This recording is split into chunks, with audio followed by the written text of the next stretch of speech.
Olá, tudo bem? E hoje então nós vamos falar sobre suor. Você sabia que todo mundo transpira e todo mundo precisa transpirar, mas muitas pessoas transpiram em excesso. E para falar sobre isso que pode ser um problema na vida delas, nós conversamos hoje com a dermatologista Solange Emanuele Volpato Steckert. Olá, doutora Solange, tudo bem? Me diz uma coisa, por que é que a gente precisa transpirar? O que é a transpiração? Oi, Ariane. Na verdade, assim, a transpiração serve para a gente regular a nossa temperatura corporal.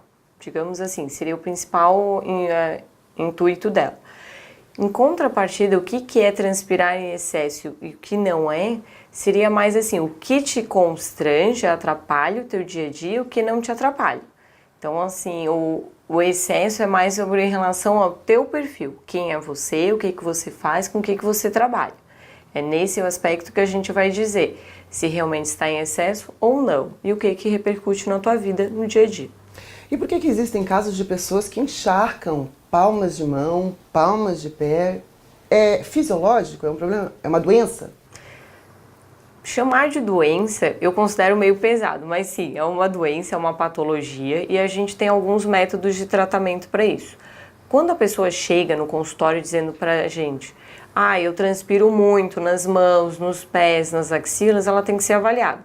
Se isso é igual nas duas mãos, se é igual nos dois pés, porque se começar a ser de um lado só, pensar em algumas outras doenças, que nem sempre vão ser malignas, podem ser outro tipo de alteração local, mas tem que ser avaliado. E daí, dependendo dessa avaliação, alguns tratamentos para fazer para o paciente. Existe então uma forma de conter esse suor excessivo que tem até um nome, né, doutora? Isso, na verdade, assim, quando a gente chama que o paciente tem um suor excessivo, a gente chama de hiperidrose. E, na verdade, o tratamento para eles são variados. Antigamente, a gente fazia que a gente chama iontoforese, que funciona como se fosse uma corrente de energia passando, tentando destruir esse caminho, para não ter mais a formação desse excesso de suor. Temos também a cirurgia já é um método mais agressivo, que na verdade a pessoa não vai mais suar naquelas localidades. São muitos pacientes que procuram, principalmente os que têm um suor absurdo pelas mãos. E hoje em dia a gente usa muito a toxina botulínica, que é um método menos invasivo, com menos complicações para o paciente, não é permanente. Então, assim, não gostei, achei que ficou exagerado. É meio difícil o paciente reclamar se ele suava muito. Mas é sempre um método que não é permanente, isso é bem importante, sem maiores complicações para ele. Ele faz, vai ter um tempinho de duração e a gente vai ver como é que ele responde. E a aplicação é feita onde? A aplicação a gente faz no consultório, a toxina botulínica é a mesma que a gente usa para as nossas rugas, as famosinhas. A intenção dela realmente é não ter o estímulo para fazer a formação do suor, então a tua glândula sudorípara não funciona, porque você não tem mais o transmissor, o neurotransmissor, e nisso você vai fazer aonde você tem o problema. Se é na axila, é na axila. Se é nas mãos, vai ser na palma das mãos. Se é nos pés, vai ser na planta dos pés. E qual é o período que deve durar? A duração ela é variada. Então, assim, a gente considera que o Botox, que é o nome da nossa toxina botulínica mais conhecida, ele vai ter uma duração em torno de 4 meses no mínimo, mas a gente sabe que para esse tipo de aplicação ela pode durar mais. Então a gente fala 4 meses, porque é o tempo que a gente tem de menor tempo de duração, mas em geral dura 8 meses e alguns pacientes podem durar até mais tempo. Contraindicações nesse tratamento? Contraindicações se você tiver alguma doença neurológica, como miastenia graves, se tiver com alguma infecção no momento, e também tomando alguns antibióticos específicos. Quando a gente fala em cirurgia, disse que você pode até fazer a cirurgia, mas pode começar a ter a hiperidrose em outra parte do corpo?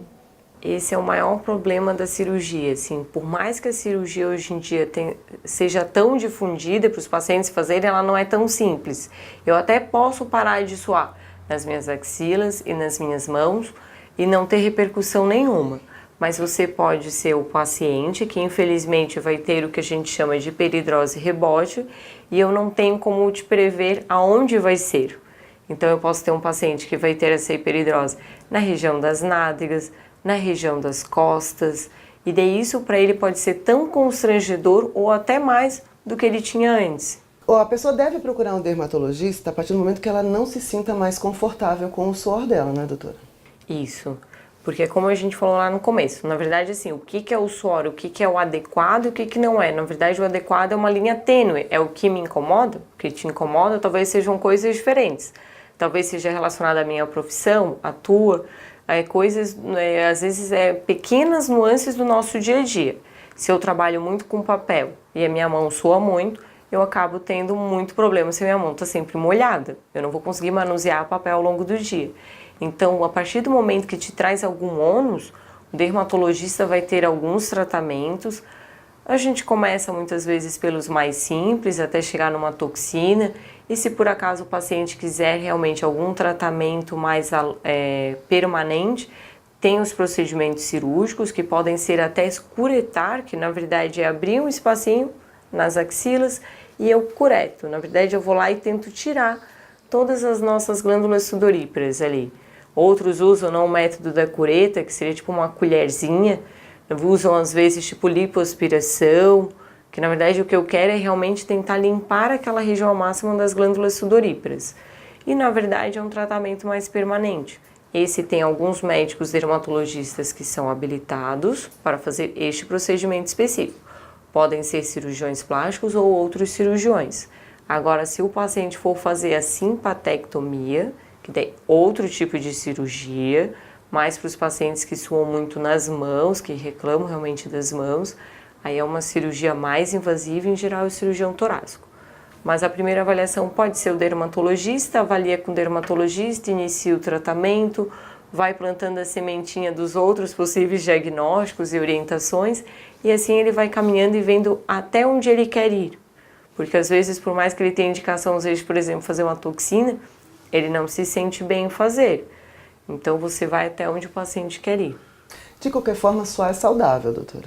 É saudável e é importante, não podemos esquecer disso. Então nós ficamos por aqui. Doutora Solange, muito obrigada pelos esclarecimentos. E o nosso Saúde em Destaque volta em breve. Até lá!